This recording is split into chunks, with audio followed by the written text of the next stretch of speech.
Welcome to day 5. Hope, a mystical calling. So let's stop for a moment and let's pray. Loving, life-giving God, we rejoice and thank you for the gift of your Son, Jesus, and for the gift of the Spirit. We ask that in this day,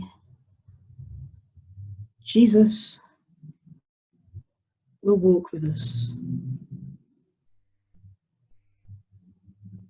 Much like you did, Jesus, on that road to Emmaus with the 2 disciples. Walk with us and enable us, help us to discover where that sacred space of mysticism, where hope resides, dwells in our hearts.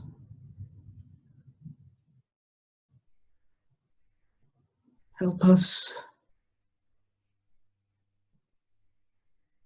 to understand and to embrace the fact that we are the mystics of every day and every moment of every day. And part of that is what makes us hopeful and hope-filled. As always, we make this prayer in your name, Lord Jesus. Amen.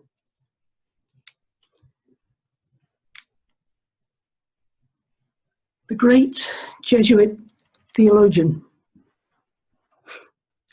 Karl Rahner, in 1995, wrote these words: "The Christian of the future will be a mystic or will not exist at all."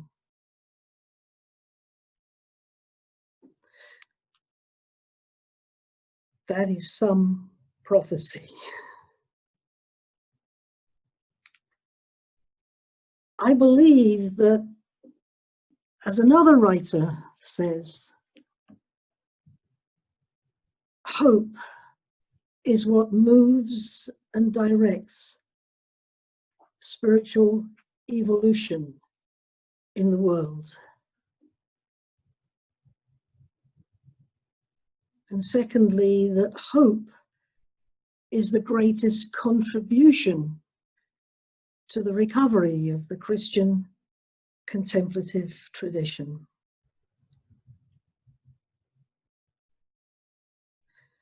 There are 2 aspects here. Let's just unpack them very, very quietly for a moment. Hope is what moves and directs spiritual evolution in the world. That's telling us that the world is going somewhere. And hope is the means through which it gets there. Much of our spiritual evolution is about meaning. Hope is the means through which we get to where that evolution is headed.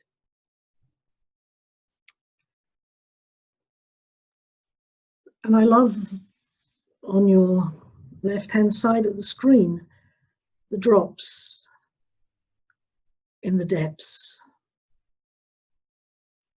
And isn't it funny, when we think of our universe, we think on Earth that we're so great and so big. But when we think of our universe, we are made humble.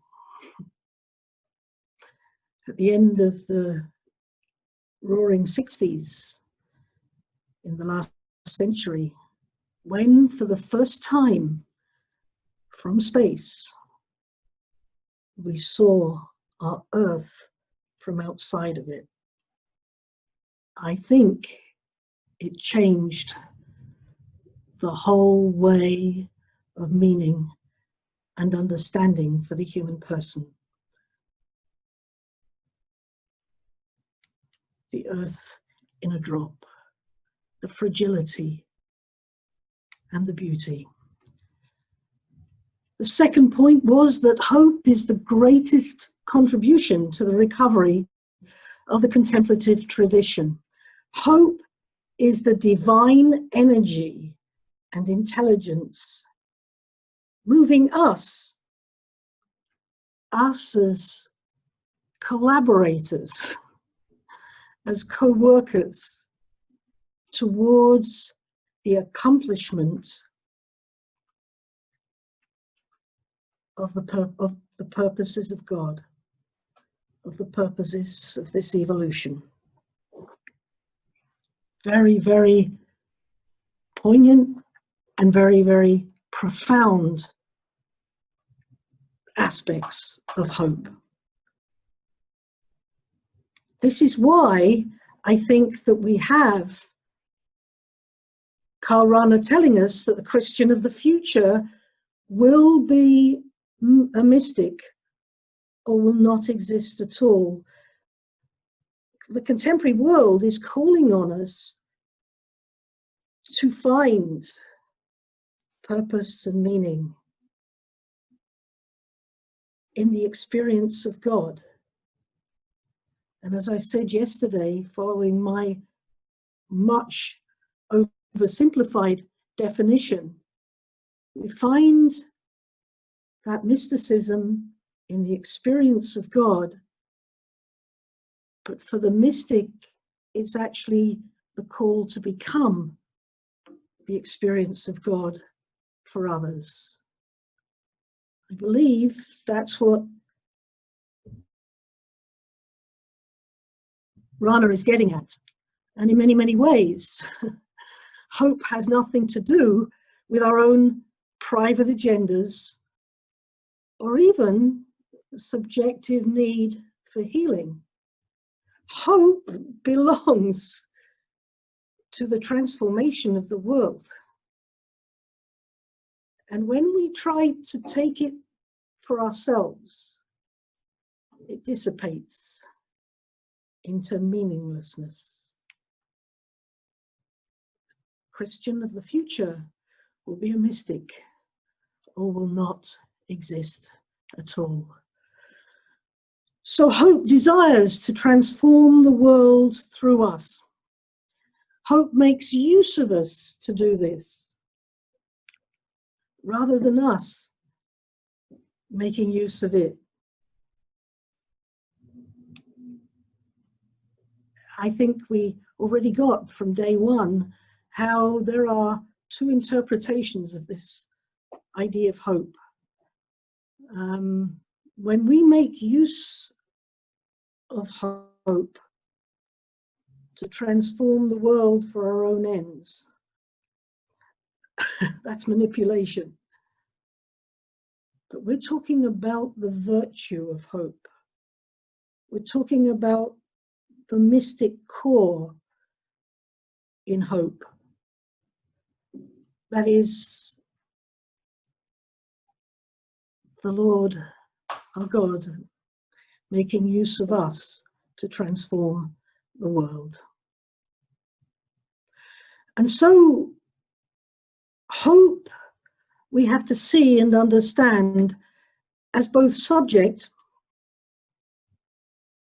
and this is interesting, hope as subject is what we access in the present to make it through the struggles, disappointments, delusions of our human conditioning and experience of life. Whenever I had a young person in front of me And sometimes it was because they had messed up. And sometimes it was because they had messed up big time. It's the nature of the adolescent to mess up, which is what I often said to them. But I would also say to them, it's what we learn from the experience of messing up that becomes wisdom for the future. And the subject hope, what I'm calling subject hope, is that which gets us through those difficulties. It's the companion to our frailty, our vulnerability, our messing up in our journey through life. And I think it's interesting. I'm using the word subject, and I'll try and explain it a little bit more clearly in a moment. Hope is also object, and this is where the great Aquinas comes in, but I'm not going to quote you Aquinas, don't worry about that. When we see God as the end and ultimate happiness for ourselves and for each person, hope is object. Hope is that which takes us toward God as end and ultimate happiness for ourselves and for each person. They're not different hopes, but they're different facets, if you like, different nuances of the same one hope.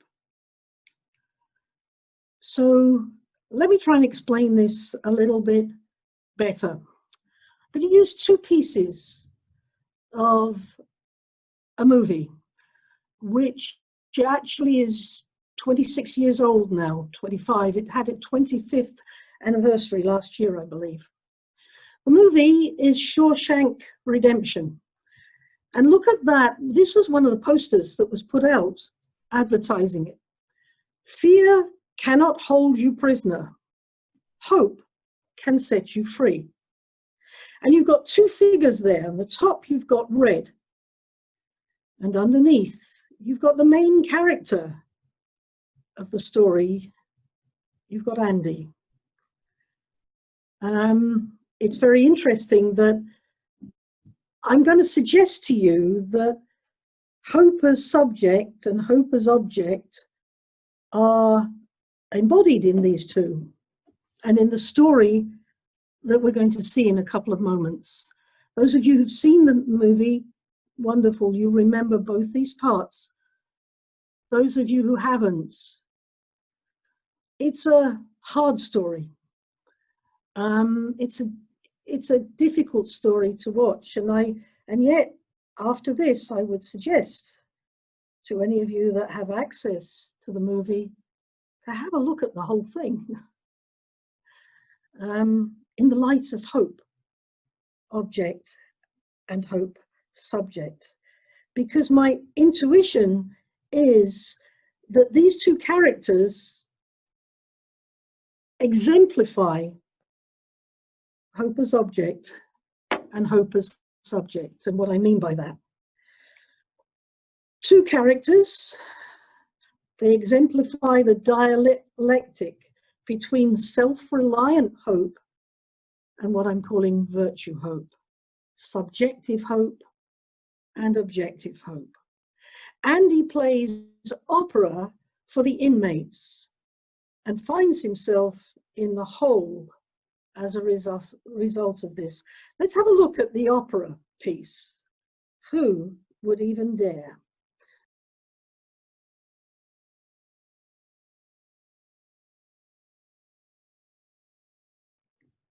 And he got 2 weeks in the hole for that little stunt.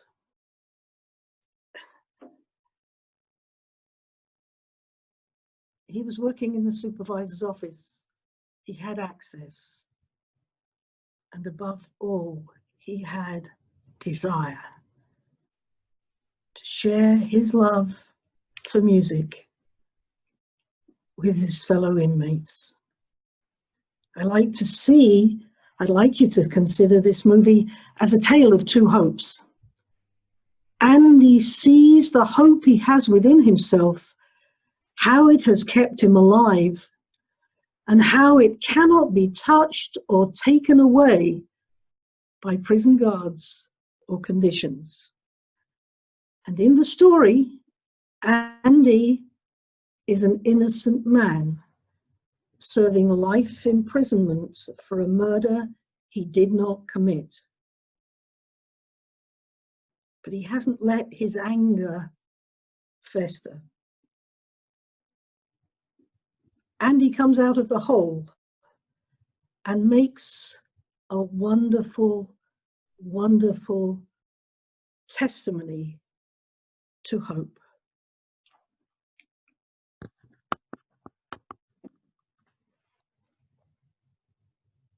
Andy's hope is his. He is its subject.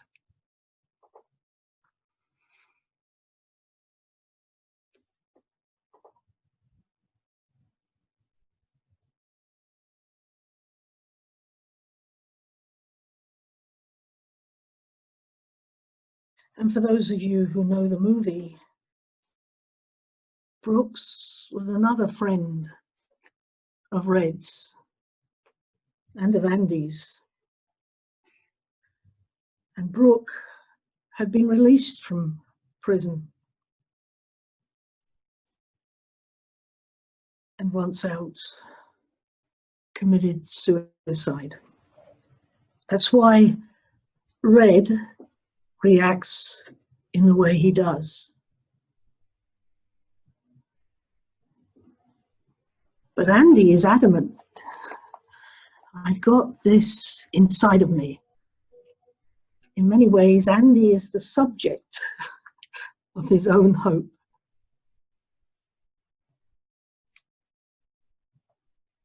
A tale of two hopes, I call the movie.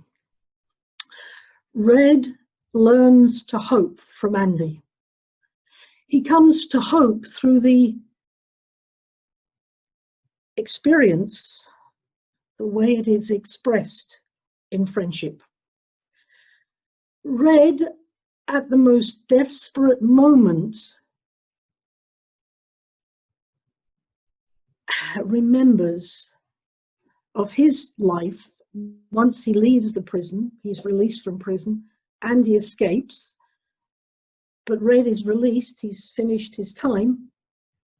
And at the most desperate moment where he could have gone the way of Brooke, he remembers Andy's promise.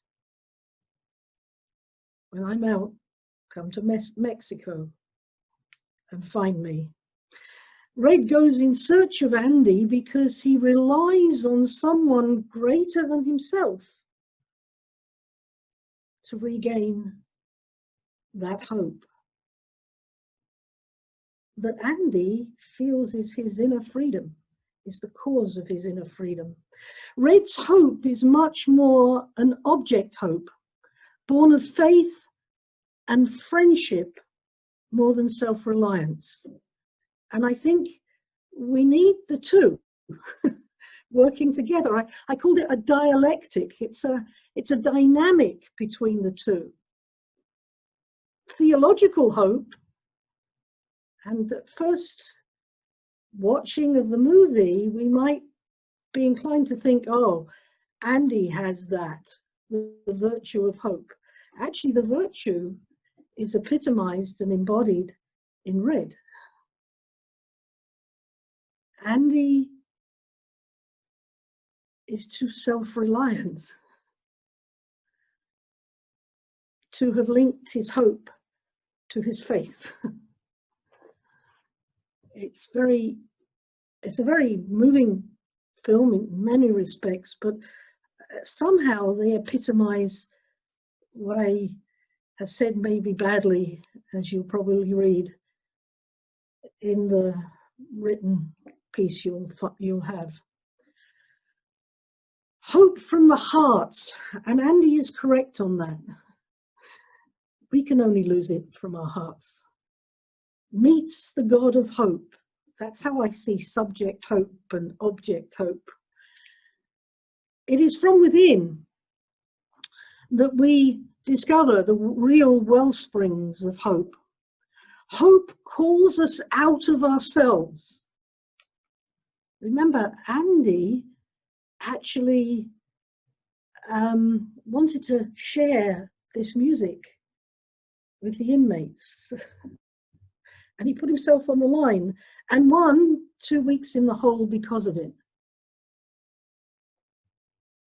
A young 14-year-old girl glimpses at subject hope and its relation to object hope in a way that I think is just so profound.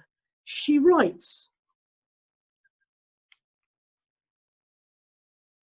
"Hope is that fiery feeling you get inside when your whole heart is tingling and you feel as if everything you do next is destiny. It soars from your heart and into the world." Soars from our hearts and into the world. What a wonderful, wonderful description, but not just to be in the world. And this is where she has actually merged the two. Her last line, to touch the hearts of all. And for me, that is the aspect of hope that we are called to, especially at this time. Out of the mouths of children and young people. As a Salesian, I've seen it again and again and again. And I have learned more from the young people I have met and dealt with than I have ever been able to teach or educate them in. Beautiful. So hope as subject, a force in its own right, moves towards the future, carrying both itself and us to reach out. Hope from the heart meets the God of hope. When we yield to hope with and in innate entrustment, we yield objectively into hope. I used the verb surrender yesterday a couple of times. Go back and look at it, or go back and read it, and you can check on that. And then we become subjectively part of the flow of the river, bringing and becoming hope in our world. We have to have the dialectic of the two. What comes to mind, and to me very much so, is probably my favorite line of the resurrection narratives. In any of the Gospels, this one comes from Luke's Gospel. And I've held it in my heart through the years. Remember the women? This is not an apparition of the risen Jesus. This is the two men in dazzling white. Because in effect, if you look at the four Gospels and you look at the resurrection narratives, the only real thing they agree on is the empty tomb.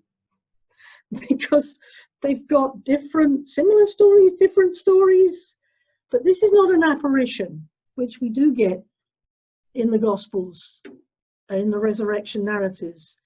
This is the two men in dazzling white. The other synoptics have a different presence there. Mark doesn't have anyone because they're left in despair in his first ending. But in Luke's Gospel, Two men in dazzling white say to the women, "Why do you look for the living among the dead?" And for probably a lot of reasons, I've somehow taken that into my heart and into my hope.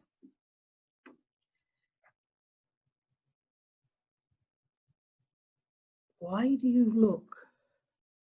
Well, let's personalize it. Why do I look for the living among the dead? Have you ever asked yourself that question? At first reading, this passage can seem almost harsh and insensitive. The question seems that way. In the context of the resurrection, however, it points to the new, here she goes again, Eastered presence of Jesus, the Christ. What's really quite moving is what Luke sets up as what we read as the attitude of the women. What happens is that we're told he is not there. We're told by Luke that the women are told he is not here. He has risen.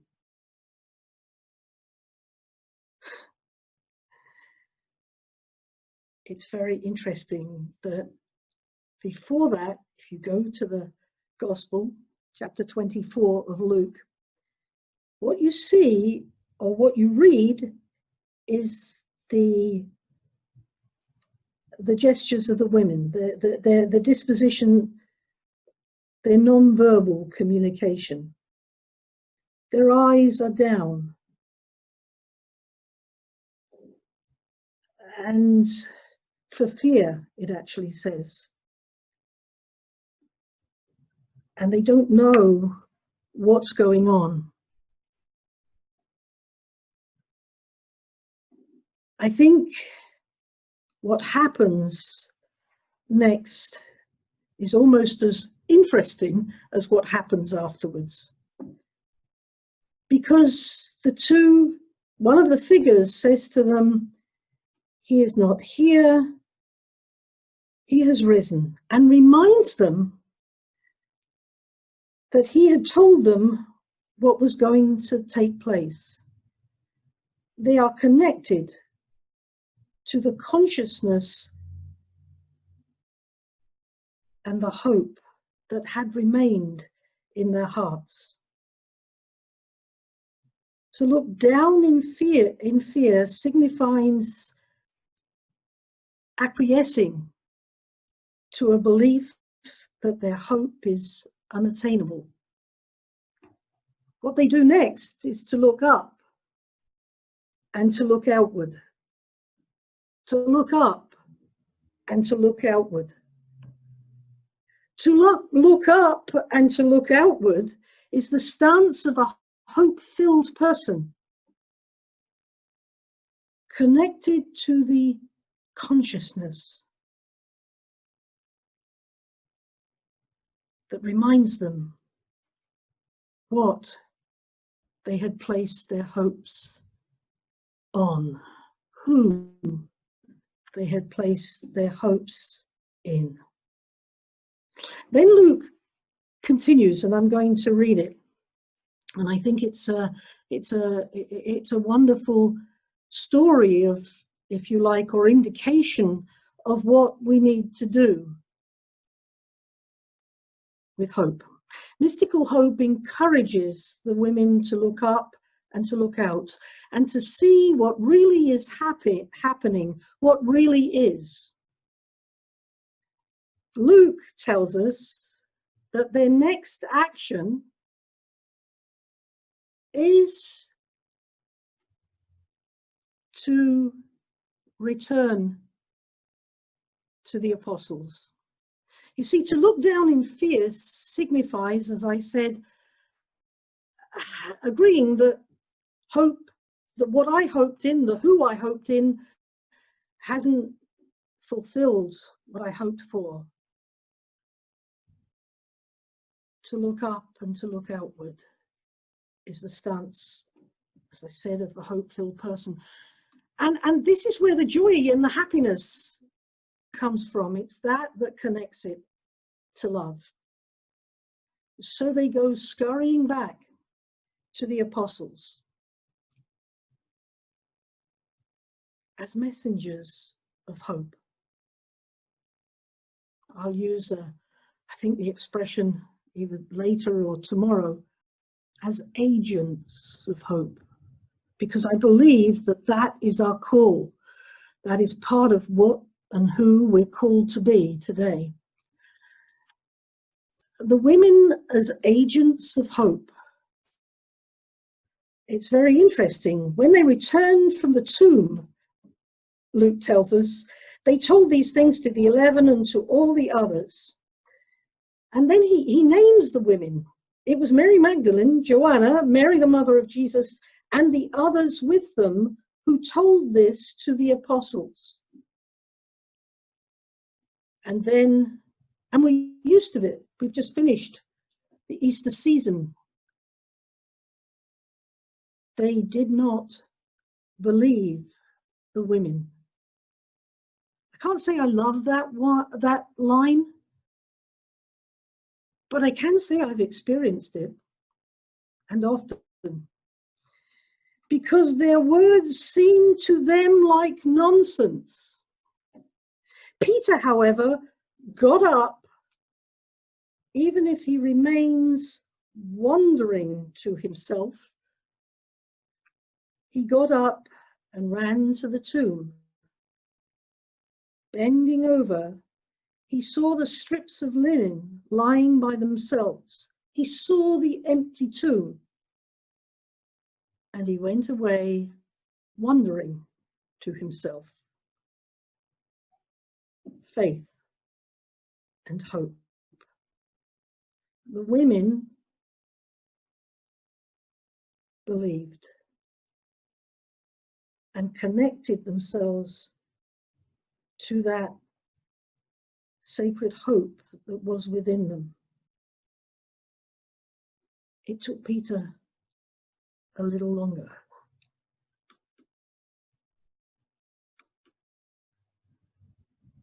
When the heart is allowed to tread gently on the soft earth of its holy ground, a bit poetic, but you get my meaning.